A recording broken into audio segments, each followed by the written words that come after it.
Bonsoir et bienvenue dans ce nouveau numéro de votre émission Podium Jeunesse. Au commencement était le livre, puis vint le numérique. Vous le savez, les jeunes passent un temps considérable sur le numérique, mais les craintes d'une baisse de la pratique de la lecture sont de plus en plus manifestes chez eux. L'avènement du numérique aurait-il sonné le glas de la pratique de la lecture ? Quelle incidence cette réalité a-t-elle ou peut-elle avoir sur les études des jeunes et leur avenir professionnel? Et quels sont les enjeux de la promotion de la lecture et les défis à relever en ce troisième millénaire fortement marqué par l'éthique? C'est ainsi que se présente la charpente de notre échange de cet après-midi. Et au cours de cette émission, nous vous emmènerons à la rencontre des élèves du complexe scolaire Le Savoir, 6 à Bekpota. Ils nous feront part de leur opinion sur la lecture. Et ça sera dans la rubrique Podium Reportage. Mais avant de rentrer dans le vif du sujet, Sergine Raimondo nous révèle l'identité de nos invités. Regardez.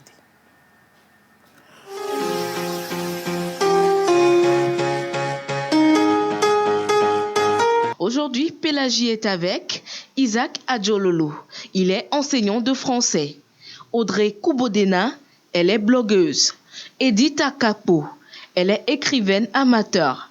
Steve Bojona, il est écrivain et président du club Le Littéraire.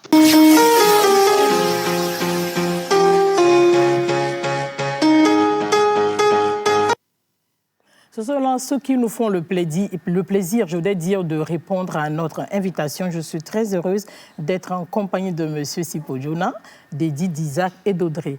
Bonsoir et bienvenue à Podium Jeunesse. Bonsoir.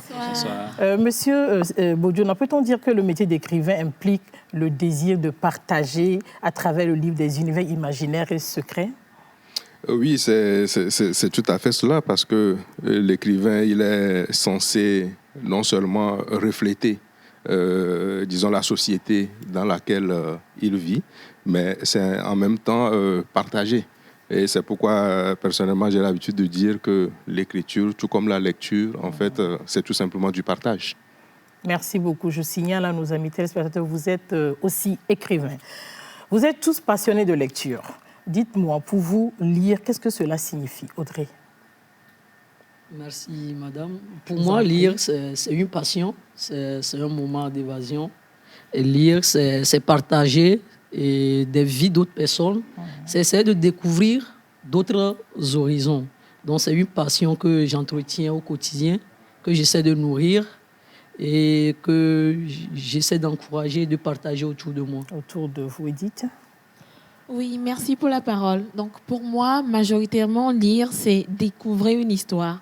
C'est connaître le monde d'une personne à travers un bouquin. C'est-à-dire qu'une personne met son histoire dans un bouquin et elle veut principalement que vous la découvriez. Donc, c'est aussi retenir les mots, la trame d'une histoire, la rhétorique, le verbe et surtout aussi...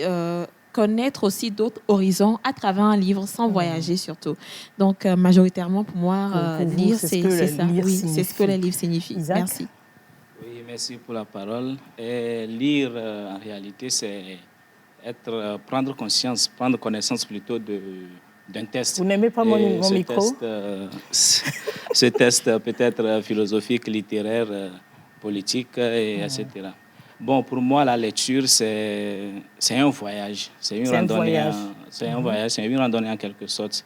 Et comme le dit bien René Descartes, la lecture des bons livres est comme une conversation avec les plus honnêtes gens des siècles passés. Merci.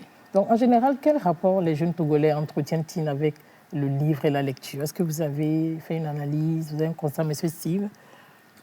Alors, à ce niveau, il faut plus ou moins nuancer.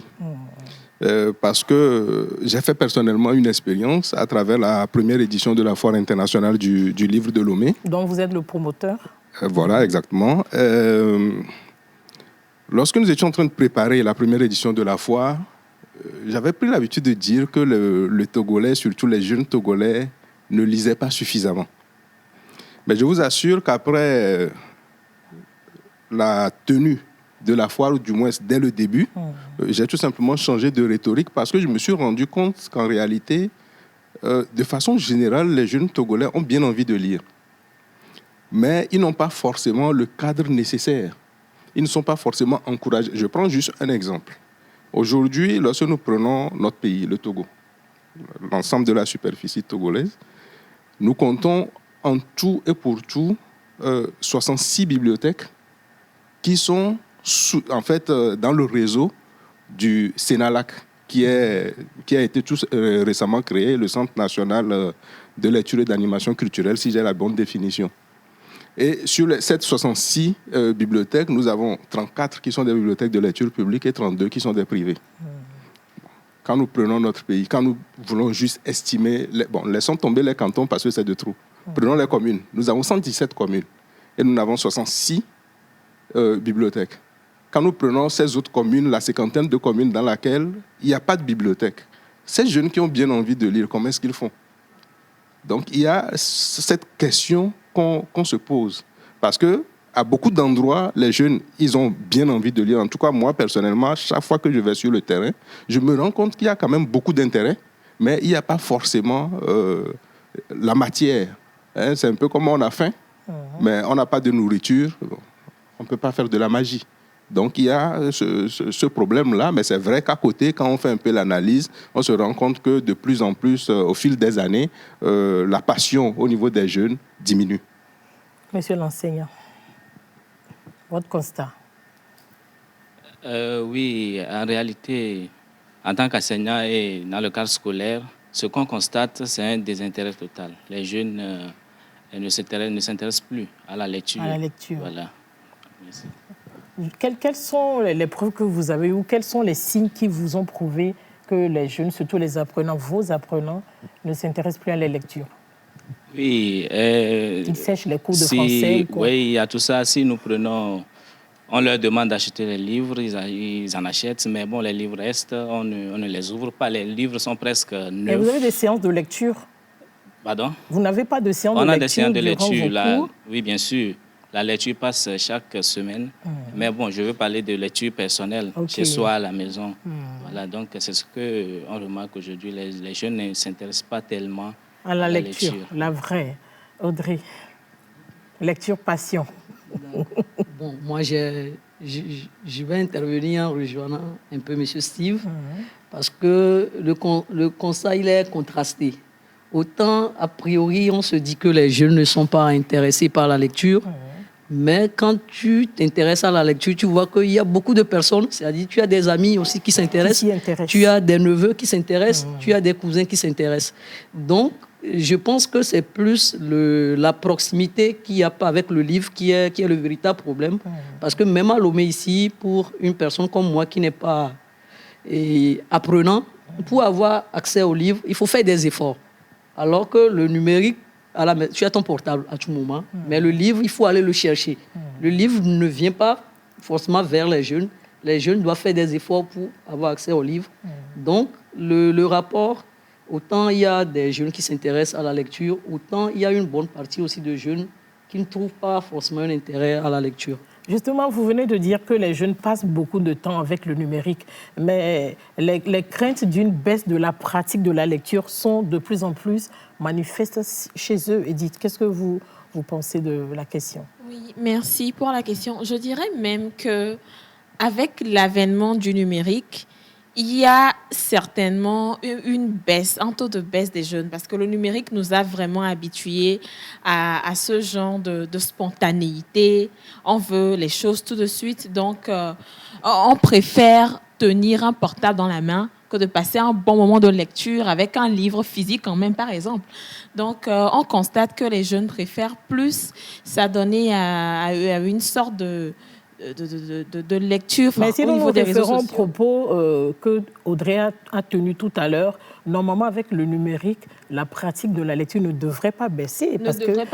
Puisqu'ils passent le maximum de temps avec cet outil-là, les livres sont plus accessibles. Devraient être plus accessibles. Voilà. C'est là le contraste. Avec l'avènement des réseaux sociaux, on a WhatsApp, on a Twitter, on a Facebook. Donc, l'intérêt est un peu plus diligenté vers ce que je peux dire, en fait, le loisir, le plaisir, le didactique que je veux apprendre au travers des réseaux sociaux. Parce que les réseaux sociaux nous offrent une palme. C'est à vous de choisir ce que vous voulez. C'est à vous de choisir que, en fait, je veux apprendre via les réseaux sociaux. Je veux me cultiver, je veux apprendre le français, je veux être un peu plus une personne qui découvre au lieu de je veux discuter avec un ami, je veux savoir quelle est la nouvelle tendance en ligne, je veux connaître quels sont les nouveaux habits. Alors, je pense que c'est une des orientations au niveau du choix de ce qu'on veut faire avec les réseaux sociaux. Avec les réseaux sociaux, c'est plus qu'est-ce que je veux faire que ce que je fais actuellement. Je veux apprendre au lieu de je veux me divertir pour faire autre chose qu'apprendre. C'est vraiment le négatif et le positif. Et je pense sincèrement que les gens ont plus un penchant vers le négatif que le positif. C'est vraiment mon avis sur la question. Monsieur Bodjona, vous avez fait le même constat de ce contraste-là? Alors oui, le contraste, il existe. Mais en fait, quand nous parlons du numérique et du livre, de façon générale, l'on a souvent tendance à les opposer, à se dire parce qu'il y a le numérique. Je sais qu'il y a un groupe de personnes qui les opposent. Voilà. À se dire parce qu'il y a le numérique, donc les jeunes ne lisent plus, ou c'est à cause du numérique que les jeunes ne lisent plus, alors que en réalité cela devait être le contraire. Parce que dans la logique, le numérique et le livre, en fait, ils sont complémentaires. Ils sont complémentaires parce que le numérique vient faciliter, le numérique vient promouvoir. Je crois que la question fondamentale, c'est celle du bon usage, justement, du numérique, des Android et autres. Très souvent, la question que je me pose, je prends l'exemple des parents, parce que la responsabilité se situe également au niveau des parents. Avant que le parent n'achète l'Android qu'il donne à son enfant, est-ce qu'il a pris le soin d'expliquer justement l'importance de l'Android à cet enfant-là? En octobre, avec mon association, nous avons effectué une tournée. Nous étions à Cara, je ne vais pas donner le nom de l'établissement, mais j'ai demandé aux élèves, en fait, à quoi leur sert l'outil Android. La réponse était unanime, à communiquer sur Facebook et WhatsApp. Personne ne m'a dit, par exemple, à aller trouver un document à lire, à aller sur le moteur Google, par exemple, pour faire des recherches. Très souvent, ils achètent des mégas. Des fois, ils ne comprennent pas un mot. Je crois que la plupart d'entre nous, souvent, on vit cela. Vous avez un cousin ou un neveu qui est connecté, qui vous envoie un message sur WhatsApp pour vous demander quel est le sens de tel mot. Alors qu'il aurait pu tout simplement aller sur le moteur Google, faire la recherche et trouver tranquillement le sens du mot. Donc, c'est à ce niveau que se pose également le problème. Il faudrait qu'on réoriente justement la connaissance des jeunes vis-à-vis de l'utilisation de l'outil du numérique, de l'Android. Parce que beaucoup ne le font pas. Non pas parce qu'ils ne le veulent pas, mais c'est parce qu'ils ne savent pas. Donc, il faudrait que, peut-être même au niveau des curricula, au niveau de l'enseignement, qu'on puisse également intégrer cela. Parce que l'outil, aujourd'hui, le numérique, est un outil fondamental. On ne peut pas dire aux jeunes ne l'utilisez pas, mais il faudrait tout simplement qu'on leur montre comment l'utiliser pour en tirer suffisamment profit. Bon, tout à l'heure, je vais vous inviter à suivre ce reportage que nous avons réalisé il y a quelques semaines à l'école privée Le Savoir qui se trouve à Bekota. Les élèves nous ont parlé de ce qu'ils pensent de la lecture, comment ils vivent cette réalité de numérique digital et lecture qui devrait faciliter, mais plutôt qui crée une baisse dans la pratique de la lecture et qui a des incidences sur leurs études. On regarde avec Sonia Amenipo.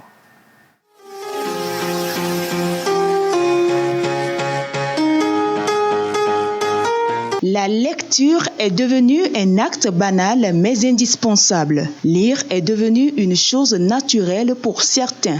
J'adore lire parce que ça m'aide à me développer dans le français et ça m'aide à découvrir d'autres mots. En ce moment, je lis un livre nommé Le Retour des Inactifs. Ce livre a été écrit par Denis Côté. Ce livre parle d'un homme qui veut aider des hommes n'ayant aucun travail, contraints de travailler sous les ordres d'un homme tyran. En tant qu'apprenant, c'est très nécessaire de lire parce que ça nous aide à développer nos facultés mentales et de pouvoir s'exercer en écrivant. Lorsque nous lisons les livres, nous apprenons de nouveaux mots et puis nous réussissons nos devoirs. Toutefois, le livre n'occupe plus sa place d'antan, surtout auprès des jeunes, des apprenants. Ils sont nombreux à s'en détourner. J'aime pas lire parce que ce temps que moi je peux prendre pour faire de la lecture, je peux utiliser ça dans d'autres activités, comme par exemple aller sur le net, faire des recherches, aller regarder des films. C'est plus pratique. Conséquence, la plupart des jeunes ne maîtrisent plus la conjugaison et les règles grammaticales. Cet enseignant en fait la remarque. Le niveau des élèves en français, du secondaire jusqu'à l'université, ça ne donne pas ce que nous, les enseignants, nous cherchons. Puisque les élèves n'aiment plus lire. Ce n'est pas seulement lire, mais les élèves ne donnent plus l'importance au cours de français. Ils pensent que le cours de français, c'est une matière facultative pour eux. C'est ce qui les amène à ne pas bien réussir. Et surtout, dans leur rédaction, nous découvrons beaucoup de choses. Ils font beaucoup d'erreurs sur les copies. Et aussi, ils font des SMS dans leur rédaction. Et aussi, ils mélangent aussi avec le V, parfois. S'ils écrivent des choses, franchement, c'est tellement difficile. Nous n'arrivons pas à se découvrir en tant que tel ce qu'ils veulent dire. Les bénéfices apportés par la lecture dépassent la langue. Lire permet d'améliorer son expression écrite et orale, de diversifier son vocabulaire, de structurer sa pensée.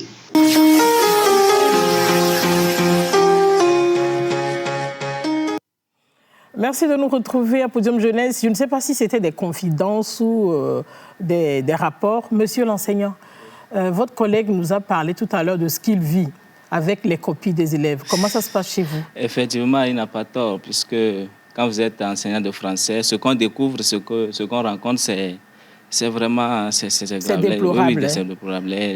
Les élèves vous écrivent carrément les mots, comme il vient de le dire, les SMS. C'est-à-dire que... Il paraît que des fois, même, ils utilisent des mots vernaculaires dans une phrase française. Oui, ça arrive. Ça arrive où on vous écrit, par exemple, tout, on met 2 T, tout simplement. Il n'a pas le temps, il ne veut pas se gêner. Et bon, il tombe sur l'autre mot, ainsi de ça. Dire que c'est après, devenu... vous leur faites des retours, vous les recevez, vous débriefez. Bien sûr, on les appelle, on leur dit ce qu'il fallait faire, ainsi de suite. C'est une rédaction, c'est une production. Il va falloir quand même qu'on soit littéraire en quelque sorte. Mais on n'est pas en face d'un téléphone portable pour écrire un SMS à son ami. Voilà, donc, on les conscientise et bon... Je crois que ça peut aller quand même. Bon, comme M. Steve l'a dit tout à l'heure, normalement, le numérique est venu faciliter la pratique de la lecture, mais c'est le contraire que nous constatons. Quelles sont, selon vous, les raisons profondes de cette crise de la pratique de la lecture chez les jeunes? M. Bojona. Alors, les raisons, il faut les retrouver à plusieurs niveaux. Mais je dis, nous avons des responsabilités partagés au niveau des élèves eux-mêmes, au niveau des enseignants, au niveau des parents et je dirais même au niveau de la politique carrément en matière d'éducation qu'il faudrait carrément revoir également. Je prends l'exemple, je vais peut-être commencer par les parents. Ils sont les premiers concernés par l'évolution de leur enfant. Mais malheureusement, ils sont ceux-là qui n'accordent pas l'importance nécessaire.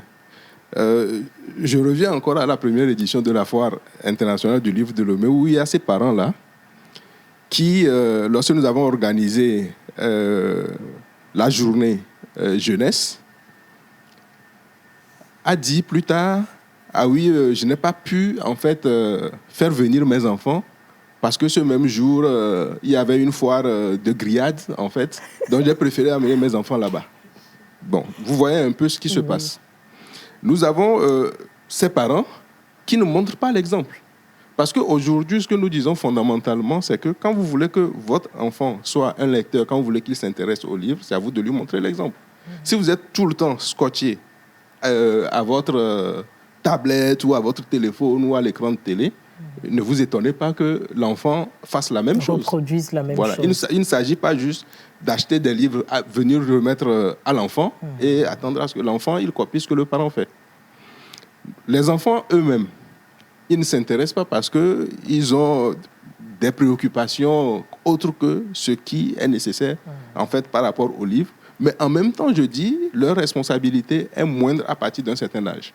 Tant que, déjà à la maison, les parents n'ont pas essayé de leur inculquer cela. Quand ils sont sur les bancs de l'école et qu'ils sont avec des enseignants, parce qu'il faut le dire, mon cher ami qui est avec nous dans l'émission, il va m'excuser, mais il faut le dire, malheureusement, on a beaucoup d'enseignants, y compris des enseignants de français, qui ne font pas du tout ce qu'il faut pour que les enfants s'intéressent à la lecture. Vous avez même de ces enseignants de français qui eux-mêmes ne lisent pas. Bon, je ne veux pas parler des enseignants en général, parce qu'en temps normal, il ne s'agit pas juste de parler des enseignants de français. Que vous soyez enseignant de mathématiques, de physique ou de SVT, vous devez lire. Parce qu'aujourd'hui, on n'a pas le temps. Mais si on vient et on prend, en fait, on se met à vouloir parler de la connexion, du rôle que la lecture joue dans la compréhension même des matières scientifiques, moi, personnellement, qui suis devant vous, je suis un pur, en fait, témoignage. Donc, il y a tellement de responsabilités. Il faudrait qu'au niveau du gouvernement également, qu'on réajuste un certain nombre de choses. Avec la Covid, on n'a plus les semaines culturelles. Mais avant que la Covid n'arrive et que les semaines culturelles ne s'arrêtent, nous tous, nous savons ce que sont devenues les semaines culturelles dans notre pays. Il faudrait qu'on réajuste les choses et qu'on donne véritablement de la valeur si nous voulons, un temps soit peu, que les choses changent. Audrey, selon les propos des élèves eux-mêmes, leur désamour pour la lecture, surtout pour le livre, est dû au décalage entre le programme qu'on leur propose et leur temps, leur culture. C'est ce qu'ils ont dit. Vous en pensez quoi? Bon, selon les propos des élèves interviewés, il y a une qui a dit qu'elle préfère faire des recherches plutôt que de lire ou de suivre des films. Et je pense même déjà que faire des recherches, parce que quand on fait les recherches, on a les résultats, il faut les lire et il faut savoir les exploiter pour le résultat ou bien pour l'objectif pour lequel... Elle parle de recherche, mais elle passe le maximum de son temps sur WhatsApp. Sur WhatsApp, voilà. Donc, et la réalité, c'est vrai que dans notre pays, il y a des programmes qui sont un peu dépassés. Mais la lecture, d'une manière générale, c'est elle qui a abandonné. Même la lecture pour le plaisir. Moi, je donne mon exemple. Avant, on faisait que lire pendant les vacances, pendant l'année scolaire. C'est-à-dire, on ne finissait pas de lire. Mais aujourd'hui, ça n'intéresse personne de lire. Que ce soit les nouveaux livres, que ce soit les livres au programme, tout est abandonné. Donc, c'est... Comme M. Steve a eu à le dire, c'est la priorité, même les enfants ou les élèves, les jeunes qui ne connaissent pas la priorité ou bien qui ne savent pas classer qu'est-ce qui est plus important, qu'est-ce qui est important d'abord pour les études et entre le film et le livre, qu'est-ce qu'il faut faire quand on est élève. Normalement, il faut s'adonner plus à la lecture qu'à regarder les films ou bien à passer plus de temps sur les réseaux sociaux. Donc, je pense que le problème, c'est la priorisation. Chacun doit savoir ce qui est important à l'instant T pour lui. Et c'est les enseignants et les parents qui doivent aider les jeunes à savoir qu'actuellement, à cet âge et à tel niveau, à telle classe, c'est la lecture qui est plus importante que d'avoir accès tout le temps à Internet ou bien de regarder la télé à longueur de journée. C'est de la responsabilité des adultes, des aînés, de montrer la voie. Et surtout, on montre la voie par l'exemple. Ce n'est pas par les discours, par les mots, mais c'est surtout par l'exemple. Par l'exemple. Donc, dans quelle mesure les supports numériques peuvent-ils compléter ou faciliter l'apprentissage de la lecture, de la pratique de la lecture, Edith?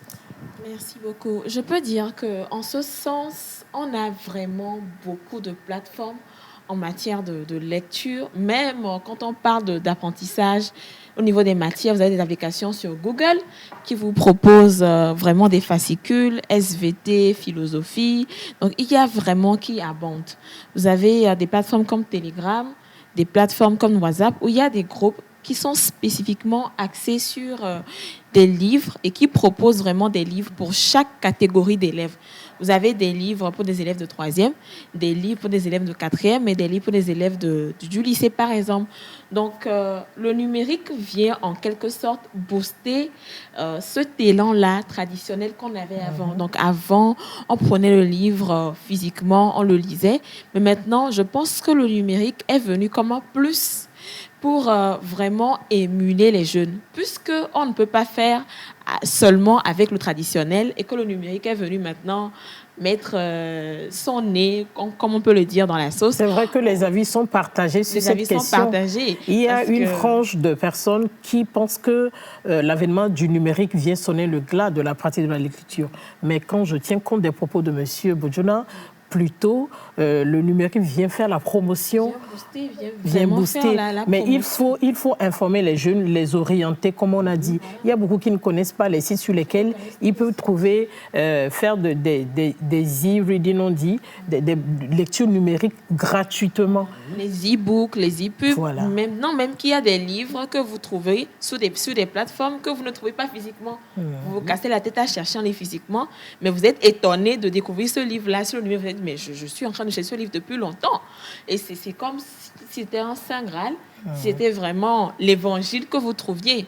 Donc, je pense que le numérique devient une complémentarité de ce que nous avions comme du papier ou bien du traditionnel. Et c'est l'exploitation maintenant qui devient vraiment un problème. Donc, je pense qu'il faut plus accentuer sur l'exploitation du numérique et montrer aux jeunes que, en fait, vraiment, vous avez le numérique, mais le numérique vient vous aider à bon escient par rapport à ce sujet. C'est vrai qu'on ne tient pas trop compte de la vie des apprenants lorsqu'on programme les livres. Celle qui m'a dit qu'elle préfère passer son temps sur Facebook ou WhatsApp ou faire des recherches sur Google que de lire un livre. Elle m'a dit si c'est qu'on programmait. D'ailleurs, elle ne sait même pas qu'il y a une littérature togolaise. Wow. Voilà. Si on programmait des livres dans lesquels elle se retrouve, elle croit qu'elle aurait envie de lire. Monsieur Bodjona.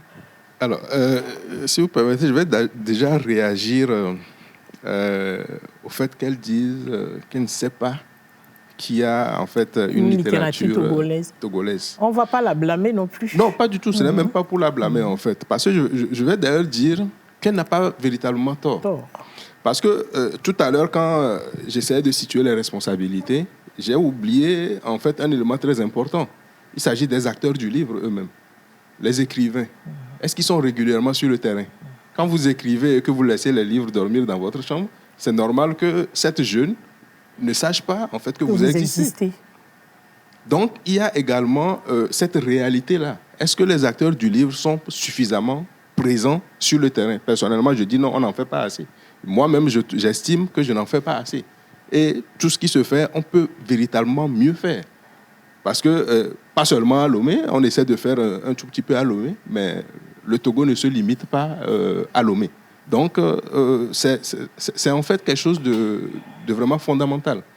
C'est fondamental qu'on puisse régulièrement aller sur le terrain, communiquer, faire connaître justement. Parce que, et puis, ces dernières années, il y a tout un foisonnement au niveau de la production littéraire togolaise, que ça fait mal qu'on puisse produire autant et qu'on ne fasse pas connaître suffisamment pour que cela puisse être consommé par nos jeunes.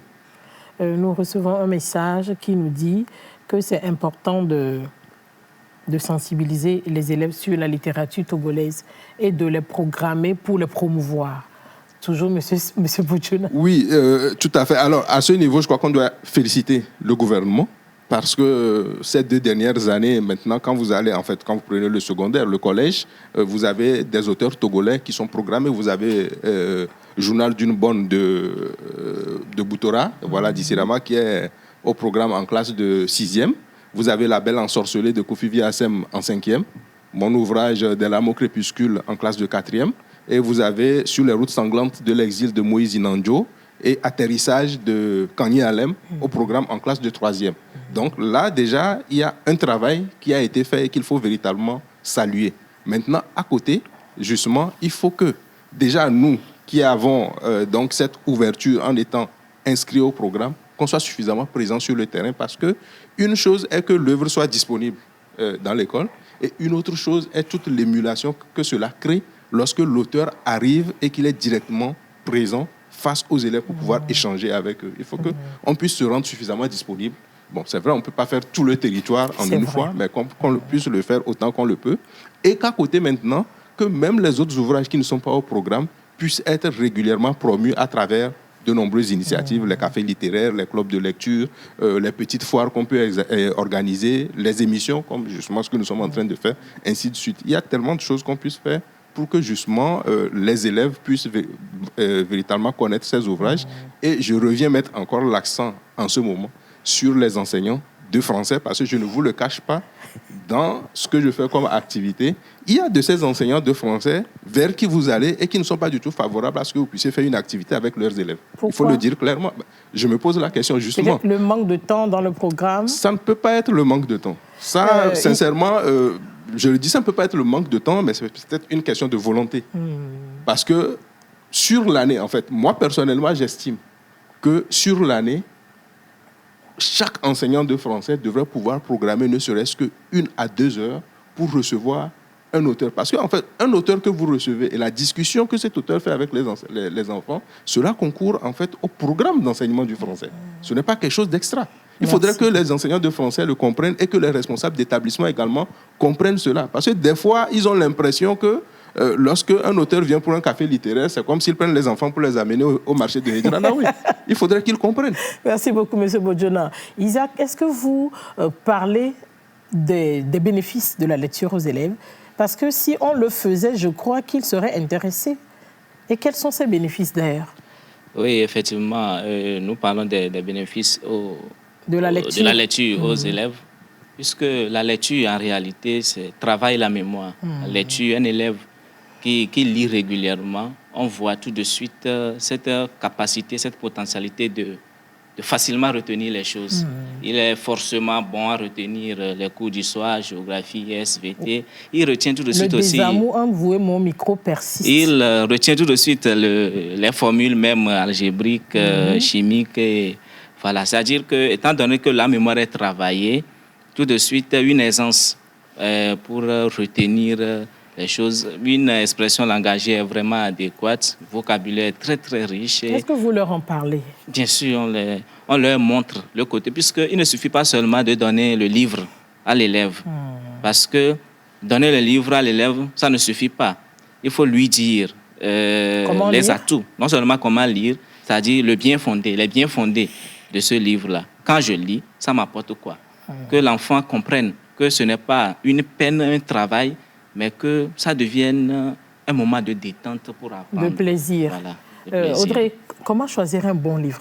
Parce qu'il y a lire et lire. Quoi lire? Comment choisir un livre qui nous permettrait d'avoir justement des avantages et des percées? Voilà. OK.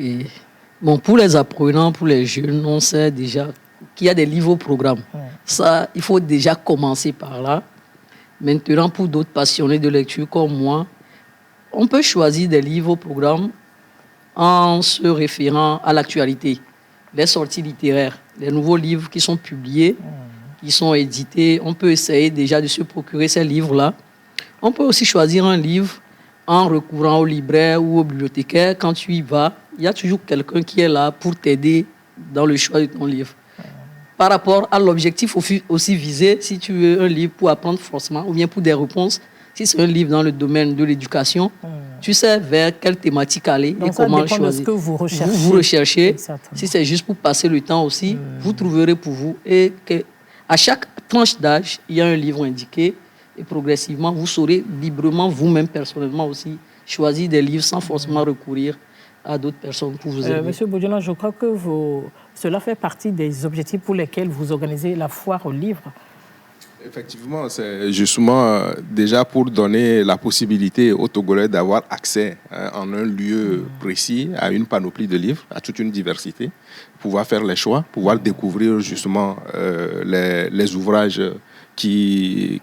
Non seulement les ouvrages togolais, parce que quand nous parlons de la Foire internationale du livre de Lomé, nous l'ouvrons au monde entier. Donc pour que ceux-là qui s'intéressent à des ouvrages publiés ailleurs, qui sont disponibles également, puissent s'y intéresser. Et quand nous parlons du choix, je vais peut-être préciser également que le goût et la satisfaction en matière de lecture, ça varie d'une personne à une autre. Ce n'est pas parce que moi j'ai aimé tel ouvrage que ça veut dire que Audrey va forcément l'aimer. Donc il ne faut pas non plus également que on soit là à courir après un ouvrage, voilà, parce que plusieurs personnes disent que c'est bon, on court et puis on peut être déçu. Donc il faut fondamentalement retenir cela. On va selon son goût. Ça varie avec l'âge aussi. Tout à fait, tout à fait. Et cela revient également au conseil qu'on donne aux parents. Ce n'est pas parce que vous aimez une thématique que ça veut dire qu'il faut l'imposer à votre enfant. Il faut écouter votre enfant, savoir ce qui intéresse votre enfant et lui permettre d'aller avec ce qui l'intéresse. Il ne faut pas forcer. Donc, parce qu'en matière de lecture, on ne force pas. La lecture, ce n'est pas une corvée, mais c'est vraiment un moment de plaisir. Mais les apprenants, surtout, le prennent comme tel, comme une corvée. Ça dépend de l'approche également. Ça dépend de comment est-ce qu'on l'introduit, de comment est-ce qu'on leur montre ça, de comment est-ce qu'on le fait. Parce que si on leur laisse vraiment toute cette latitude, on leur explique. Parce que parfois, quand vous remettez un livre de 100 pages à un enfant qui ne sait pas qu'il a cette possibilité de lire peut-être 2 pages par jour, le temps de finir, et qu'il pense qu'il doit pouvoir lire les 100 pages en 1 heure de temps, il va considérer cela comme une corvée, par exemple. Donc ça dépend de l'approche et de comment vraiment on explique et qu'on amène l'enfant. Les parents qui ont su communiquer l'amour, la passion des livres à leurs enfants sont à féliciter. Tout à fait. Sont à féliciter. Votre événement, la Foire aux livres, a connu sa 2e édition cette année. C'est la 2e édition. La 5e, félicitations. À la première édition, lorsque vous avez amené la population et surtout les apprenants à la rencontre des livres, quelle a été leur réaction? Alors, la réaction a été positive. Moi, j'ai été d'ailleurs très étonné et c'est pour cela d'ailleurs que j'ai changé de rhétorique, comme je le disais, parce que j'ai été vraiment surpris. Je me rappelle d'ailleurs que, je crois que c'était au dernier jour, que j'ai été obligé de prolonger l'heure de fermeture d'1 heure parce qu'il y en avait qui m'avaient appelé de noche parce qu'ils voulaient se déplacer sur Lomé pour venir se procurer des livres. Donc voilà, en fait, la preuve justement de l'intérêt. Et puis, ça a été une satisfaction générale parce qu'en termes, par exemple, de vente, au niveau de tous les stands qu'on avait à cette première édition, on est allé carrément au double de ce qu'on a, en fait, on avait estimé en termes de résultats, d'objectifs à atteindre. Donc, personnellement, je me dis, ça a été vraiment positif. Et c'est ce qui m'a justement démontré que les Togolais cherchaient juste un cadre, justement. Et la majorité de ceux qui sont venus ne savaient pas qu'il y avait autant de production togolaise. Quand je me limite uniquement à la production togolaise, ils ne savaient pas. Et ça a été vraiment une belle occasion. Et ça continue, en fait, jusqu'à cette année où on a eu la 5e édition. Merci beaucoup. Donc, selon vous, quels sont les enjeux de la promotion de la lecture édite et les défis à relever en ce 3e millénaire fortement marqué par le développement d'éthique? Je pense qu'en matière d'enjeux, on ne peut même pas les lister. On ne peut même pas les lister parce que... Quelques-uns, si on veut les lister, si on veut un peu faire dans l'exhaustivité, on peut dire que la lecture est vraiment... L'enjeu principal, c'est d'amener les jeunes à s'exprimer, à dire ce qu'ils ont en eux.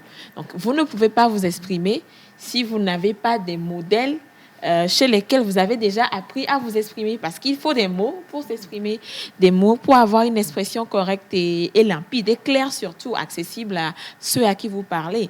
Et l'enjeu principal aussi, ce serait d'amener ces jeunes-là surtout à eux-mêmes débuter ou bien commencer par écrire eux-mêmes, parce que c'est ce que nous voulons. Nous voulons une jeunesse qui arrive à s'exprimer et à se vendre ailleurs et partout dans le monde. La littérature togolaise n'attend que des jeunes dynamiques, des jeunes perspicaces qui se sont déjà eux-mêmes essayés à la lecture d'autres auteurs et qui veulent eux-mêmes s'essayer à se découvrir eux-mêmes en matière de littérature. Et à l'ère du numérique, ce que je peux dire en ce sens, c'est que à l'ère du numérique, c'est vraiment faire la part des choses. C'est vraiment se dire qu'on est sur Internet pour d'abord apprendre. On est sur Internet pour découvrir, pas pour être taxé ou bien axé sur quelque chose qui va nous divertir ou bien qui va nous mener à d'autres horizons. On est sur Internet pour découvrir ce que nous sommes en tant que... Il faut d'abord savoir ce que l'on cherche sur Internet. Et lorsqu'on arrive à faire cette part de choses, on arrive donc à savoir que je suis sur Internet pour apprendre à lire. Donc cela dépend ensemble de l'objectif pour lequel on est sur Internet. Voilà, se concentrer sur ce que l'on veut vraiment et commencer par former ses aspirations en fonction de ce qu'on veut faire en matière de littérature, en matière de lecture. Donc c'est ce qu'on veut faire. Audrey, votre avis sur la question? Les véritables enjeux aujourd'hui, c'est, comme les ont eu à le dire, c'est de pouvoir concilier les deux, le numérique et la lecture. Surtout que le numérique offre vraiment une plateforme incroyable pour l'accès aux livres à tout le monde, partout où il se trouve. Donc, il faudrait que tous les acteurs du littéraire puissent utiliser le numérique pour faire la promotion de la lecture. C'est-à-dire qu'on prend une école qui n'a pas une bibliothèque, par exemple, si l'école pouvait au moins mettre en place une petite médiathèque, juste quelques ordinateurs, on peut avoir accès à des milliers de livres sur cet ordinateur-là. Parce que, comme on a eu à le dire, on dit que les jeunes ne lisent pas, mais il y a des jeunes qui veulent lire, mais qui n'ont pas accès aux livres. Donc, comment arriver à leur permettre de lire où qu'ils se trouvent, qu'ils soient à Lomé ou à l'intérieur du pays? C'est de pouvoir utiliser donc l'Internet ou le numérique pour faire cette promotion de la lecture. Donc, c'est l'enjeu. Cet enjeu, ça revient au gouvernement, ça revient aussi aux acteurs et au niveau décentralisé, les villes, les communes. Ça revient à nous tous de pouvoir contribuer d'une manière ou d'une autre à expliquer à nos jeunes frères à la maison que quand on a un portable, on peut faire beaucoup de choses avec. Merci beaucoup. Isaac, vous l'avez remarqué, il y a certains apprenants qui n'aiment pas la lecture. Qu'est-ce que vous faites pour les y inciter, pour leur redonner envie, pour créer cet appétit de la lecture à leur niveau? Oui, merci. C'est empiriquement constatable qu'il y a des apprenants qui ne s'intéressent pas à la lecture. Donc, heureusement que le nouveau programme, le système APC, a reformulé carrément les choses et la lecture est devenue, en tout cas chaque semaine, les élèves doivent être confrontés, n'est-ce pas? Qu'est-ce que vous faites concrètement? C'est ce que je veux savoir. Vous avez remarqué que certains n'aiment pas. Qu'est-ce que vous faites pour les intéresser, les inciter? Bien sûr, c'est-à-dire on leur montre les bien fondés, non seulement cela, on doit nous-mêmes, on se présente nous-mêmes et avec des histoires. Comment se passent vos séances de lecture?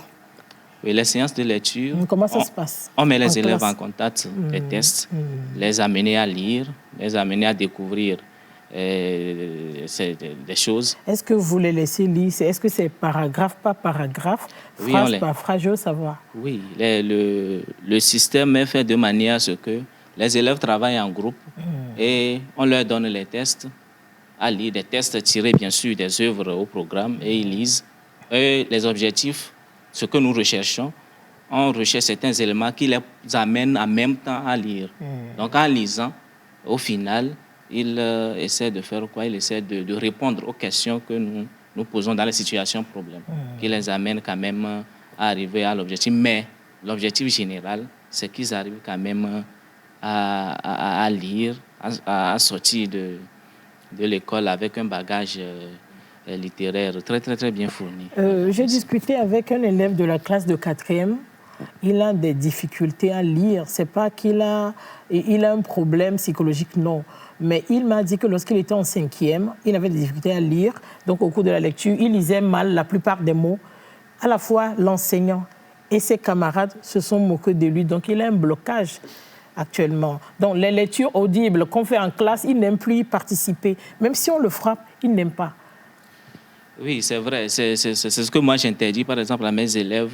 Si, en lisant, dans les séances de lecture, les élèves, les camarades lisent, et qu'il arrivait qu'ils lisent mal ou qu'ils fassent des erreurs, quelqu'un qui rit tout de suite, il est puni. Donc, dans vos classes? Bien sûr, bien sûr. Quelqu'un qui rit tout de suite, il est puni. On peut sourire, il n'y a pas de souci. On peut sourire et fermer... Le sourire ne fait pas de bruit. Non, fermer la bouche tout tranquillement. Oui. Mais bon, rire aux éclats pour décourager celui qui est en train de... Parce que ce n'est pas facile de prendre la parole, de lire, de vouloir lire. Voilà. Donc, si, comment on l'appelle, notre l'élève, notre ami, prend ce courage de lire, là, s'il fait des erreurs aussi, moi, je dis toujours à mes élèves de ne pas se moquer, de créer une ambiance, de créer une atmosphère favorable pour amener cet ami, n'est-ce pas, à exprimer ses erreurs, il n'y a pas de souci. Et c'est en exprimant les erreurs que, petitement, on peut les corriger. Merci beaucoup. Monsieur Bodiana, comment résoudre ce cas de figure? Parce que je crois que ça existe dans beaucoup d'écoles. Oui. Où le pédagogue s'érige carrément en prédateur, je ne sais pas. Oui. Là, c'est la responsabilité de l'enseignant et des responsables d'établissement également. Je crois qu'il faut le dire clairement, c'est que cet enseignant a carrément manqué. Voilà. J'ai presque envie de dire qu'il n'a pas du tout l'étoffe en fait, d'un enseignant. Parce que toi, en fait, l'erreur, elle est formatrice. Nous tous, nous passons par des erreurs pour nous former. C'est l'erreur qui nous permet de savoir, nous avons commis tant, nous avons fait ci, demain, il ne faut pas faire la même chose. C'est à l'enseignant de pouvoir amener justement l'enfant à comprendre cela et à avancer. Si l'enseignant lui-même il se pose en tortionnaire devant l'élève, je crois que ça pose un problème. Là, il faut vraiment, permettez-moi de dire les mots tels que, en fait, cela se présente, quoi. Il n'a pas, en fait, je crois qu'il n'a pas la vocation. Il faut le dire clairement. Il n'a pas du tout la vocation et il ne devrait pas être à cette place-là. Merci. Nous sommes à la fin de nos échanges. Ça passe très vite. Vos mots de fin. On commence avec Audrey. Oui. Quel est votre message à l'endroit des enseignants, des parents et des apprenants par rapport à l'utilisation du numérique et la pratique de la lecture? Ok. J'aimerais d'abord profiter pour saluer tous les acteurs qui vraiment contribuent à faire la promotion du livre dans notre pays, que ce soit le gouvernement ou les auteurs de livres et des associations comme le Club littéraire. Et à l'endroit de tous les acteurs impliqués dans la promotion du livre, les encourager à trouver les mots pour utiliser le numérique pour faire la promotion des livres, organiser plus d'activités littéraires dans les écoles, inviter plus d'auteurs, parce qu'il y a beaucoup de jeunes auteurs, beaucoup même qui sont auteurs, mais pas encore peut-être chômeurs, qui ont assez de temps, qui auraient pu organiser plus d'activités dans les écoles, les inviter à faire plus d'activités avec les élèves, parce que pour moi, la passion du livre n'est pas venue comme ça. Des fois, c'est un enseignant qui te donne la passion du livre. Donc, il faudrait aussi que les enseignants puissent pouvoir encourager ou bien susciter au sein de leurs élèves cet amour pour la lecture. Merci beaucoup, Edith. Je dirais tout d'abord, oui, aux parents, un enfant qui aime lire est déjà un enfant à qui on a appris à lire. Donc, faites l'effort d'apprendre aux enfants à lire. C'est déjà ça. Et aux professeurs, je dirais, en fait, soyez tolérants, soyez patients. Les enfants aiment lire, mais c'est à vous de vraiment sortir cette passion en eux. Donc, c'est vraiment très important. Et aux élèves, beaucoup d'efforts et de courage. Merci. Isaac.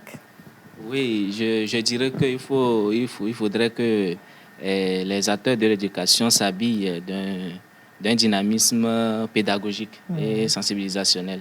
Essayer de montrer aux apprenants que les numériques ne viennent pas pour gâcher les choses, mais les numériques viennent, n'est-ce pas, pour compléter, améliorer. Merci beaucoup. Monsieur Boudjouna. Alors, rapidement, j'ai beaucoup parlé des enseignants. Je voudrais préciser qu'ils sont mes premiers partenaires. Je travaille beaucoup avec... Non, pas du tout. Mais au même moment, il faudrait que je puisse dire qu'il y en a de très dynamiques et qui font un très bon travail avec lesquels je travaille. Alors, nous avons tenu notre émission dans l'esprit de Noël. Et je voudrais tout simplement dire aux parents surtout, qui nous suivent, que c'est bientôt la Noël. C'est la période des cadeaux. Alors, la question que je pose, qu'est-ce que vous avez décidé d'offrir à votre enfant comme cadeau?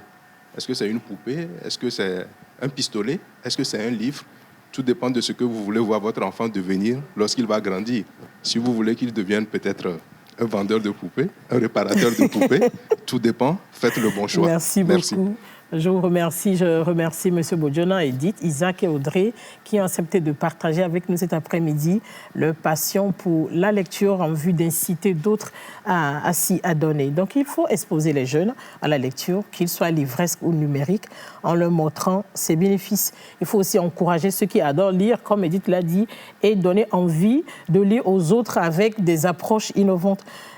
Je paraphrase les propos de M. Boudjouna. C'est une responsabilité qui n'incombe pas uniquement à l'école, mais aussi aux parents, à la société tout entière. Merci de nous avoir suivis. Je remercie mes deux assistantes, Andrea Magnon et Lorraine Peto. Merci aussi à Sylvie, la fée du décor. Elle est joignable au 93 17 27 32. À très bientôt.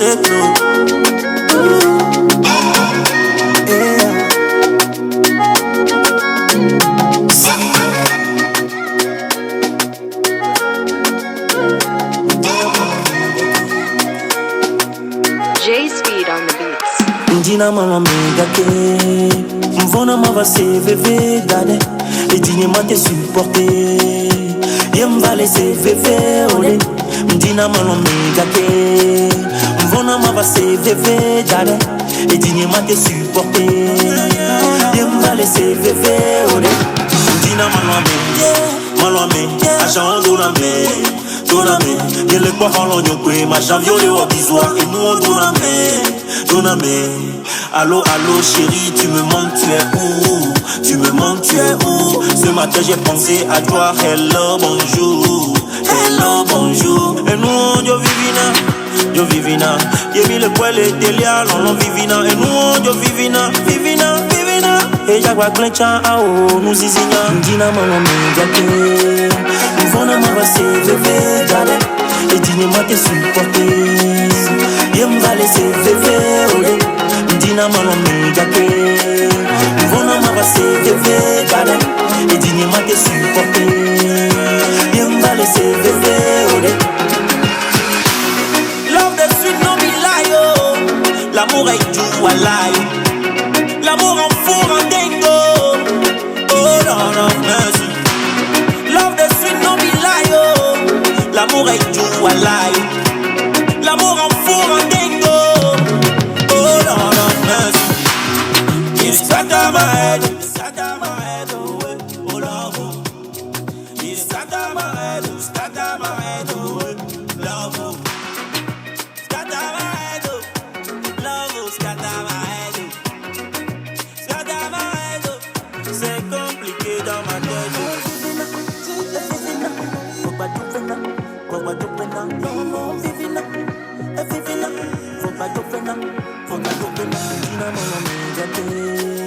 Mvona ma va se veve dale Et dîner ma te supporter